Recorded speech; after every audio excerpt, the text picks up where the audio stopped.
구독과 좋아요를 눌러주세요. 감사합니다. 반갑습니다.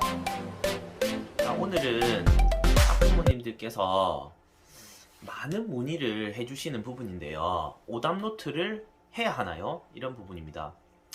그래서 학원에 문의 오실 때마다 이 학원은 오답 노트를 어떤 식으로 시키시나요? 아니면 오답 노트를 안 시키면 오답을 어떻게 정리하시나요? 이런 질문들 많이 하세요.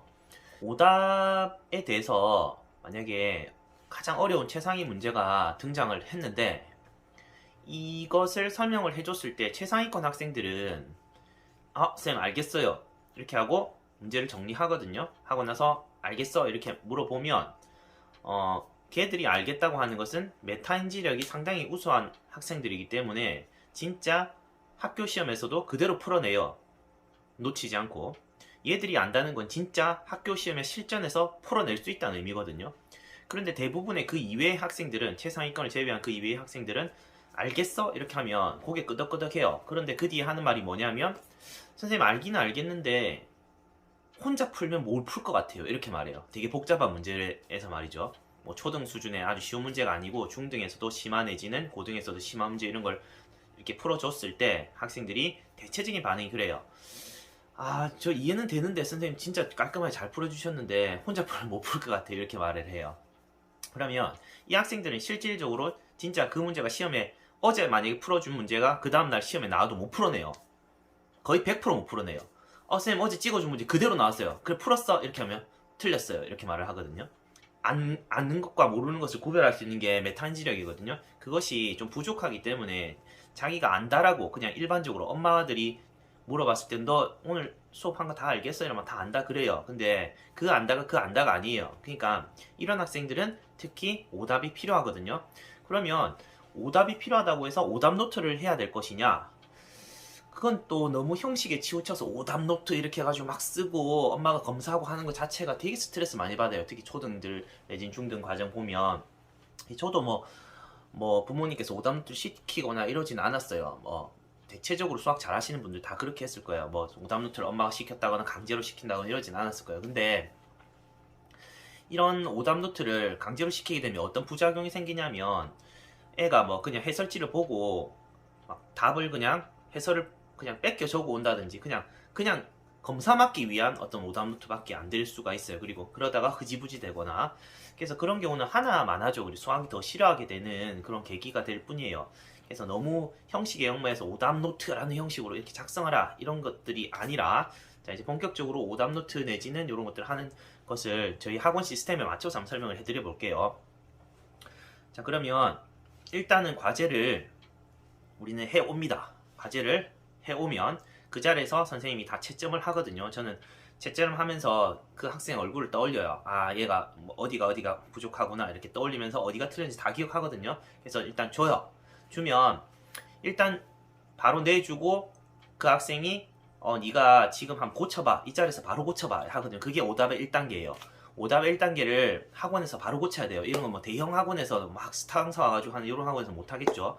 그래서 무조건 뭐 스타 강사가 있는 학원에서 좋다는 그거는 진짜 최상위권은 좋아요. 근데 그 이외의 학생들은 이런 학원이 더 좋을 것 같아요. 그래서 그 자리에서 오답을 빨리 고쳐봐. 여기서 고쳐보라는 거는 자기가 아깝게 틀렸거나 하는 문제들 스스로 해결할 수 분명히 있는데 막 숙제를 하다 보니까 틀린 것들 이런 것들을 단순하게 틀린 것들을 빨리 고쳐내라는 거거든요. 신기하게도 이렇게 오답을 시켰을 때 한 8, 90%는 또 혼자 풀면 다시 틀린 거 맞춰요. 그러니까 오답을 한 거죠. 그죠? 그거는 혼자 다시 풀어봤기 때문에 처음엔 틀렸지만 자기 능력으로 충분히 다시 생각하면 풀 수 있는 거기 때문에 그걸 오답 노트 시키면 안 돼요. 그리고 그런 것들은 별 치지 마시고요. 그 다음에 진짜 혼자 해도 안 풀리는 문제가 분명히 있어요. 그것들 이제 별표 치고요. 치고 선생님 이 문제 한번 풀어주세요. 이렇게 하면 자기 이제 궁금증이 생겨요. 궁금증이 생기면서 선생님이 설명을 하는 거죠. 그리고 나서 넘어가는 게 아니라 선생님 설명을 했죠. 그 다음에 저는 1, 2분 줍니다. 다시 정리해. 다시 네가 풀어봐. 선생님이 칠판에 있는 거 보지 말고 스스로 다시 한번 풀어봐. 선생님 설명을 떠올리면서 그냥 풀어내거든요. 대체로 풀어냅니다. 그래서 이게 오답의 2단계입니다. 이 정도 과정에 한 30분이 걸려요. 근데 여기서도 이 최하위권 학생들은 또 오답을 할 시간이 더 필요해요. 더 필요하기 때문에 이 2단계 에서 이제 30분이 더 걸리는 학생들은 이제 따로 빼서 관리를 한다든지 아니면 안 되면 부모님의 도움이 조금 필요해요. 그건 2 플러스 알파 단계 이렇게 생각하시고요. 이렇게 오답을 하여튼 이런 방식으로 다 하셔야 된다. 안 되면은 학원에 남겨서 하거나 아니면은 집에 가서 부모님께서 조금 검사를 해주셔야 될 부분이에요. 최하위권 조금 손이 많이 가요. 그래서 오답을 조금 더 시간을 들여고 해야 되고 중상위권 정도는 이 정도 30분 안에 다 끝이 나거든요. 그래서 오답을 2단계까지 하고 그다음 3단계는 이제 주말에 금방 별표 쳤던 거 있죠. 그거를 한 번 더 풀어보세요. 풀어보고 이때 뭐 중학교 같은 경우는 뭐 혼자 푸는 거 좋아요. 최상위권 학생들 혼자 푸는 거 좋고요. 만약에 그런 것들이 조금 좀 습관화가 안 돼 있으면 부모님께서 조금 풀라고 시켜주시는 것도 괜찮고요. 별표 친 거 몇 개 안 되잖아요. 그죠? 그 주에 한 것 중에 다시 한번 풀리고요. 그리고 조금 더 욕심이 나면 학생이 직접 그 푼 문제를 그냥 벽을 보고 설명을 한다거나 이렇게 하는 거 좋아요. 설명을 하는 거 이까지가 3단계예요. 설명을 한번 해보고 아니면 부모님께서 한번 설명을 시켜보는 것도 괜찮고요. 그래서 이렇게 별표를 치고 한 것들을 또 그 다음 주에 또 하겠죠. 그 다음 주에 또 하면 그 앞에 별표 쳤던 것들도 그 중에서 다 풀어보기는 정말 귀찮아요. 제가 또 너무 귀찮을 것 같아요. 자꾸 누적돼서 복습을 해야 되거든요. 그러면 그 앞에 별표 쳤던 것 중에 그냥 탁 찍어가지고 한두 문제만 다시 한번 또 풀어보고요. 또 그 주에 했던 거 그 주에 했던 별표 위주로 다시 한번 정리를 다시 한번 풀어보고요. 매 주말마다 이게 이루어진다면 모르는 문제가 없을 정도로 쭉쭉쭉쭉 복습이 계속돼 나갑니다. 그래서 이렇게 제가 항상 영상을 찍을 때 쌓아 나가야 된다는 게 이런 의미거든요. 계속해서 실력을 쌓아 나가야 돼요. 근데 잘못된 학원은 뭐냐면 오답 노트를 애들한테 시키면 안 하니까 뭔가 부교재를 3권, 4권을 쓴다거나 이러면 계속 있잖아요. 계속해서 부교재에 맞는 거는 계속 맞고요. 틀린 건 계속 틀려요. 그리고 오답을 안 해주거든요. 그 부교재를 많이 내준다고 좋은 학원이 아니에요. 부교재를 많이 내주면 학생들한테 일단은 과제를 많이 던져주니까 부모님들한테 공부를 많이 하는 것처럼 보이긴 해요. 하지만 오답을 해줄 시간이 없어요.